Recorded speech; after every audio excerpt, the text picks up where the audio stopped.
Back in 2022, voters in Colorado voted, of course, to decriminalize hallucinogenic plants that were classified as Schedule I substances. The proposition also pushed to create a natural medicine that services programs and a framework for regulation of it. Well, years later, it's finally time for full implementation of this measure. License applications for healing centers will be available at the end of the year. Your reporter, Olivia Young, looks at how communities are trying to regulate the centers before the applications go out.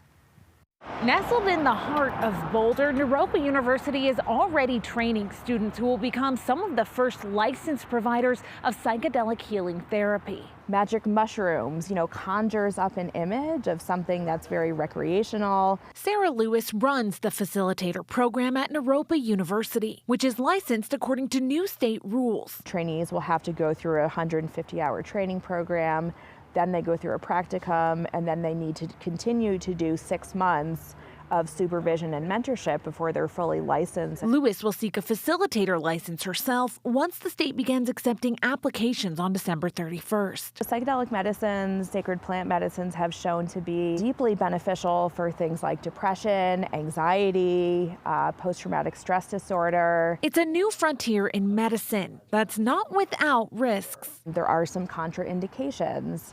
It's also possible that if, an inexperienced facilitator is working with someone, they might come out of these experiences with more mental turmoil. The state requires healing centers be at least 1,000 feet from schools and child care centers. But some Colorado municipalities want to go further. Unlike with marijuana, Colorado towns can't prohibit natural medicine businesses, but they can regulate the time, place, and manner those businesses practice. Earlier this year, Parker was the first to adopt ordinances limiting where healing centers and businesses cultivating the medicine may practice. Now, other municipalities across the state, including Aspen, Colorado Springs, Boulder, and Castle Rock, are considering similar regulations.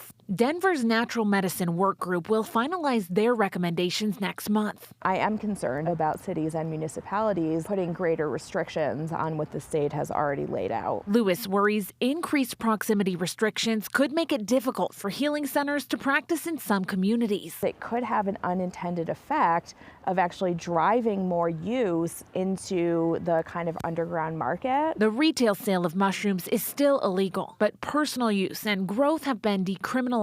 It's important to provide education to help kind of destigmatize the use of those medicines. I'm Olivia Young, covering Colorado First.